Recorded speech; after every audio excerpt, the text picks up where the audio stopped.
HGTV lovers, say you made $100,000 flipping a house. Did you really make 100, or how much are you going to be paying to Uncle Sam? Or even worst case, say you lost money on a flip. What happened? We're breaking that all down next.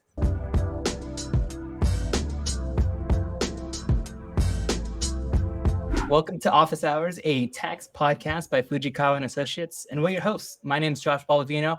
I'm a real estate investor and one of Derek's clients, and this is Derek Fujikawa, the managing partner of Fujikawa Associates. Derek, how you doing today? Good, thank you. How are you? I'm good. Today's fun because it is house flipping. Have you watched house flip shows? That's all they show right now, right? It's the before and after. Okay, real quick, before we dive into the nitty-gritty, what was your favorite house flipping show? Mine. Yeah, and this is off our planning call now. Yeah, I know. There was that one, I don't think it's on anymore. The couple that was married and got divorced. Oh, that's Tarek and Yeah, that one. down in LA. They did. I don't know. My wife had like HGTV on like constantly, so I watched. I've seen like all of them. He has a new show where Does he's he? like helping other people flip, and it's also on HGTV. Oh, I think I've seen that. Yeah, and yeah. break down the numbers too. Don't So they like watch people walk through the house or something with a camera or something? Yeah, I think I saw that. and they break down the numbers almost like how we're gonna touch yeah. today. So Interesting how they always seem to make money though. I think HGTV has some vendor contracts that will see. Yeah, I know. Yeah, when you hear how much it costs to remodel the kitchen, it's like, wait a minute, I can't get those kind of prices. Yeah, they should make an episode where they lose money. And that's what we're going to dive into right now. If you're thinking about flipping a house, we're going to break down what are the tax implications of flipping a house.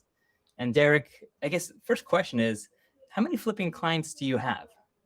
And we have a number of clients. I guess it's how you define a flipper, right? We have a number of clients that will buy houses and turn around and sell them. There's the occasional house flipper, and then there's people that do it as a business constantly. So we have a few of those and a number of people quite a few that will buy houses here and there and flip them when the opportunity arises. So you have your once in a while flippers or your full time, this is my only thing that I'm dedicated to.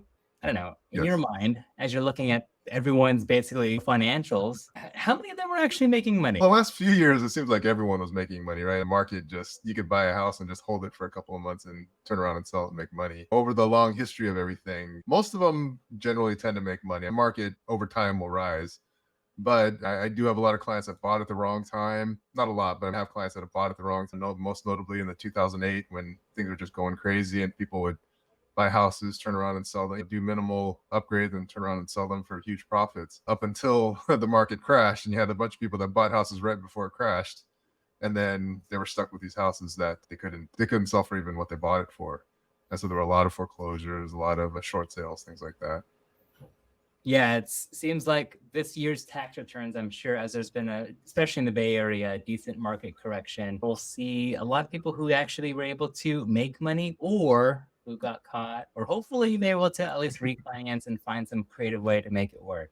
Sure. It'd be interesting. But for those who are at home watching HGTV and now have added a new favorite Fujikawa Associates podcast, their favorites list, don't forget to like and subscribe, all that good stuff. Derek, if someone wanted to start flipping, how does that impact your taxes? Say you actually made money. Let's just say when it's all said and done, you made $50,000. What does that mean? So that $50,000 gets added to your tax return. So it depends on how long you actually held that property. So if you held it for more than a year and say that was your only transaction, then it would be a capital gain. And if it's held over a year, then it's a long-term capital gain taxed at the more beneficial long-term capital gains rates. If you held it for less than a year, then it just gets added to your income as a short-term capital gain, which is just taxed at your ordinary income tax rate. So depending on what your other income is, that will determine what rate you pay on that gain. Gotcha. And I know it all depends, and that's the favorite answer. Yeah. But just for example, how much of a difference in terms of percentage rate does that change?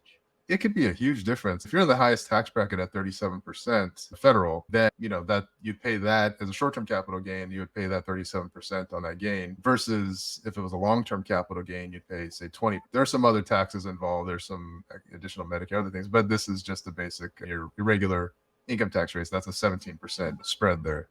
So quite a bit, especially if you have a substantial gain. So to make numbers easy for those who are trying to figure out in your head, like I am, let's just say you made $100,000. Sounds like on a short-term capital gains, if it's under a year, you're paying $37,000 maybe in taxes. On a long-term, you might be paying $20,000, so that's a $17,000 spread.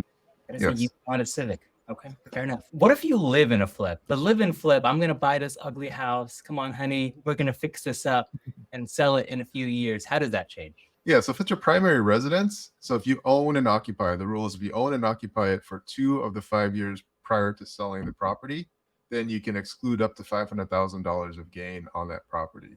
Say you buy something, live in it for 2 years, fix it up during that time, turn around and sell it. If you make a $500,000 gain, then that's all tax-free. Wow, that is a good perk. Yeah. Again, this is assuming that you're a married couple. So husband and wife. It's $250,000 for a single individual. So if you are single, you get less of the exemption. Yes. Okay. All right. So it's just so many jokes that I won't say on the podcast as I'm thinking about this. And if you're married, $500,000 in a lot of places, that's even higher than the value of the house. Say if you were in the Midwest. Yes. Yeah. So oftentimes, yeah, we won't even deal with if they lived in it for 2 years and they sell it for $450,000. We don't even have to figure out the gain or anything. We just know that it's tax free if they lived in it for 2 years. Well, that then it's this much and it's under. Yeah. Okay. All right. So if you are in that position right now and you want Derek to just validate it for you, give you a thumbs up, make sure to contact him. I'll link down below. Let's talk about in terms of calculating profits. And obviously there's a lot and it depends, but like what is the baseline, obviously, of how to calculate how much you can make on a flip? Yes. So you're going to take your basis, your starting basis is going to be your purchase price. So whatever you buy the property for. And then your selling price is your sales price. So if you did nothing to the house, your difference would be the selling price minus the purchase price, and that's your taxable gain. But in between there, you're going to be fixing it up, doing things. So anything that you spend on the house that improves the value of the house, any repairs or anything, if you're doing it just to do the flip, then all those expenses would get added to the cost of the house. Then we turn around and sell it. That's all part of your basis, and that's going to reduce that spread between the sales price and your basis and reduce your gain. If you're living in it, it's a different story. It's a personal residence, which then if you're doing repairs, those are not going to be deductible. Those are going to be personal living expenses. But anything that they do to improve the house, say a remodel or anything like that improves the house, that does get added to the basis of the house. And good to know. But in terms of, say I didn't live in the house and I don't want to pay capital gains, is there any way that I can minimize how much I'm actually paying? Are there strategies at all? I have a quick question. Does opportunity zones help at all? So being in an opportunity zone, not necessarily. You can use an opportunity zone to defer the gain on, or the tax on the gain on the sale. Say you sell your house, any property, as long as it's a capital gain, then you could take that capital gain and reinvest it in an opportunity zone and then defer that gain. So you wouldn't have to pay it that year. As the current law stands, you can defer that until your 2026 tax return. So you wouldn't have to pay the taxes until April of 2027. Okay. And if you're trying to figure out what opportunity zones means, we actually have an entire episode. I will link all of that down below. And so if you're like, wait, you can, this maybe that episode might help you there, diving into a whole nother episode. What about 1031 exchanges? Can that also help? Not in this instance. So 1031 exchange is really more for a business property. And so if it's just a capital asset, you can't do a 1031 exchange on it. Now, if you bought it, fixed it up and rented it, then you could turn around and exchange it for another rental property. But if you just bought it to build it up and to fix it up to sell, then it's just an investment property that you would not be able to take advantage of that 1031 exchange. And there's a time limit that you have to be holding on to a property before you're able to use a 1031? Yeah, it's not really a set time limit. The IRS doesn't have a written rule, but in general, it's 1 to 2 years is the length that you want to hold it, kind of on both ends, the property that you're exchanging and the property that you exchange into. Got it. And then on the flip side, of course, everyone tries to flip a house to make money.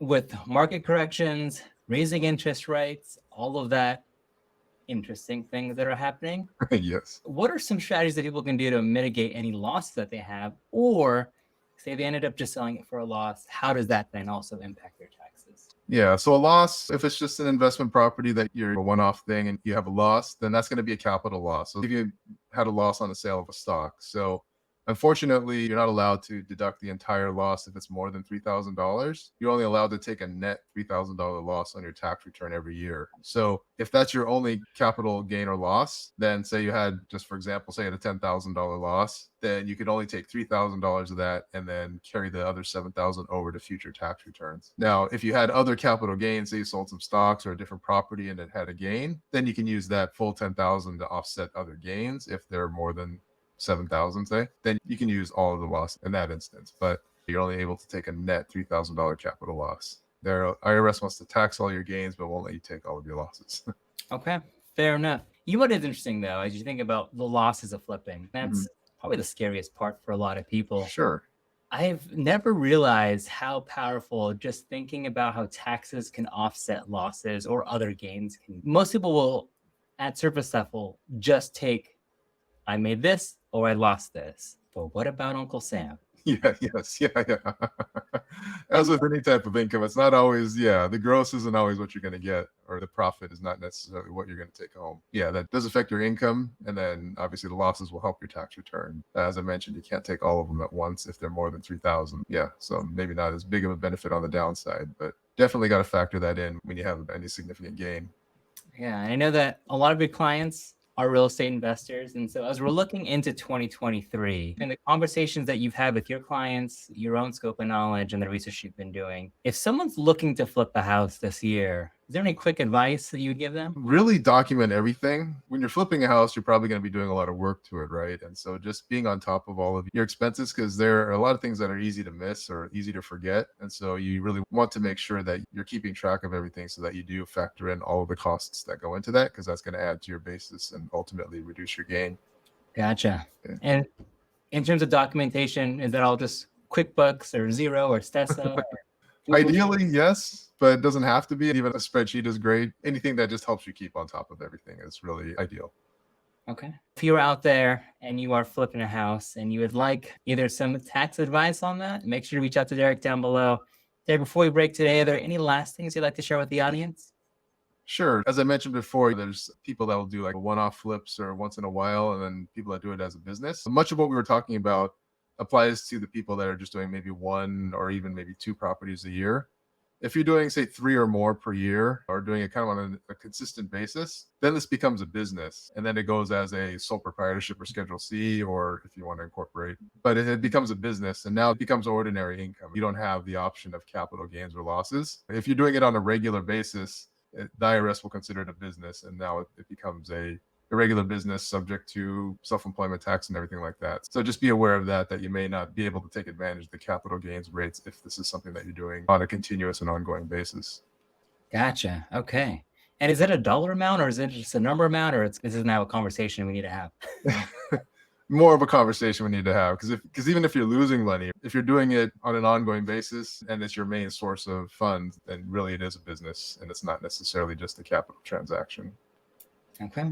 I like it. Thanks so much, Derek. And if you are watching this or listening to this, if you're listening to this, you should definitely go onto YouTube so you can see our awesome face. And you're planning to either flip a house this year or maybe you did last year and you need some tax help, book a call with Derek. All linked down below. Derek, I appreciate it today. I learned a lot. Thank you. All right. Thanks. And for everyone there, if you've enjoyed this, make sure to like, subscribe, leave any questions you have in the comments below, and we'll get back to it. And again, you can always contact Derek with all his info down there as well. And we'll see you all in the next one. Thanks, Derek. Thanks.